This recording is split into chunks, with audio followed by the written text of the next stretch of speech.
L'Évian Championship du 12 au 15 septembre 2013, l'événement majeur du golf féminin mondial vous présente Côté Green.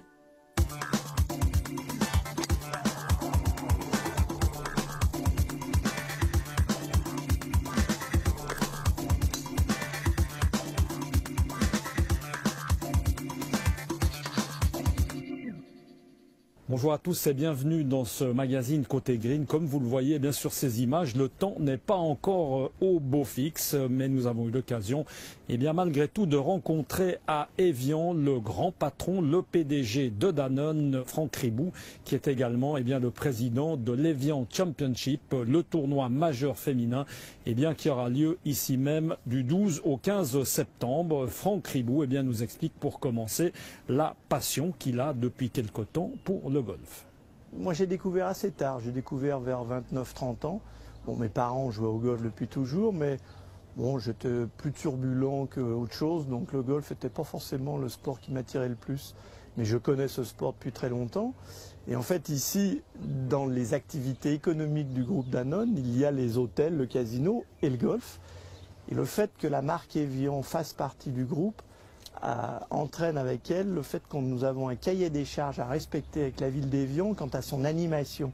Donc plutôt que de faire, Dieu sait quoi, un concours de pétanque, même si j'adore la pétanque, on s'est dit qu'on allait faire quelque chose en synergie avec l'activité du resort, donc un tournoi de golf. On a commencé par un programme, qui s'est plutôt plus ou moins bien passé, un programme masculin. L'année suivante, on a fait un programme féminin.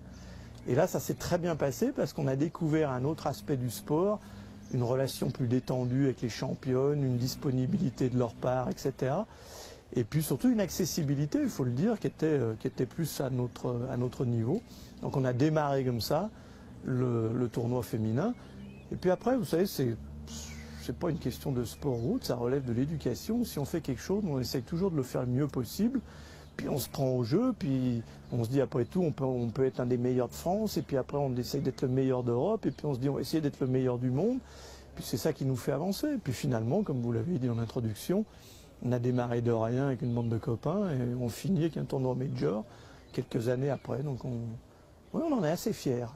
Assez fiers. Vous rentrez aujourd'hui dans les 5 plus grands tournois du monde. Ouais. On l'était déjà par nature, mais on en obtient le label. Exactement. Quels sont les objectifs à partir de là? Parce que ça devient difficile de faire mieux et plus. Enfin, mieux sûrement, mais plus oui, ça va être difficile. Je vais dire, depuis, si j'ai inclus les programmes, ça fait à peu près une vingtaine d'années que tous les ans, on nous dit c'est vachement bien, et qu'à chaque fois, on réinvente des choses. Donc après, vous rentrez, c'est comme la Formule 1, vous réinventez les détails. Vous réinventez, il y a toujours quelque chose qui ne va pas, ou le service, la salle de presse, un jour, il faudra qu'elle évolue, etc., etc. Donc il y a matière encore à beaucoup améliorer. Ce qui est d'ailleurs intéressant, c'est ce que j'ai dit tout à l'heure devant les invités, c'est que pour nous, ce n'est pas la fin d'une histoire.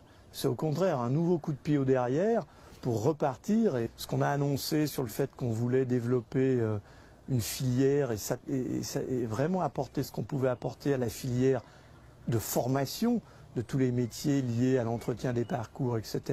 Ça, c'est une vision très long terme.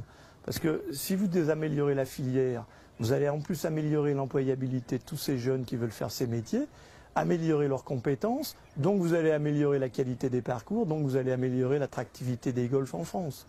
Donc pour ça que j'ai discuté de ça avec le président de la fédération, Jean-Louis Charon, parce que je pense que c'est quelque chose, c'est à eux d'avoir cette vision long terme. Nous, après, on a des idées, on foisonne, on avance, on se débrouille tout seul. Vous-même, pendant le tournoi, vous allez suivre le tournoi comment? Vous vivez ça comment c'est une très bonne question parce que la manière dont j'approche de comment on va s'organiser pour le public, les VIP, etc., je le fais avec mon expérience personnelle. Donc si je suis invité, c'est vrai que j'ai pas envie d'être stressé à savoir si j'ai une place ou pas autour du green. J'ai envie qu'on me dise, là il y a un spot, il est réservé pour vous, vous pouvez y passer le temps que vous voulez et vous allez être tranquille. Mais en même temps, c'est pour ça qu'on a supprimé la tribune du 18, moi je veux que l'individu, l'être humain, quand il va quitter ou la zone VIP ou quitter le village ou autre, là, ça redevient un passionné de golf et là il n'y a pas de hiérarchie, c'est tout le monde pareil, tout le monde peut avoir accès aux zones de jeu. C'est pour ça que toute la partie qui va être entre le 18, le 6, le 5, le nouveau 16, le départ du 17. Ça va être une espèce de pièce de puzzle où tout le monde pourra se balader, regarder, passer d'un trou à l'autre de manière très libre et très naturelle. Et c'est comme ça que j'aurais envie de le vivre à titre personnel.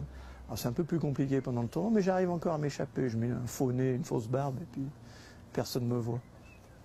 Voilà, un tournoi en tout cas, vous l'aurez compris, en pleine mutation. Ça va se passer eh bien, à Évian du 12 au 15 septembre. Un tournoi eh bien, emmené de main de maître par un passionné bien sympathique, Franck Ribou. On se retrouve quant à nous le mois prochain pour parler de la petite balle blanche. À bientôt, ciao.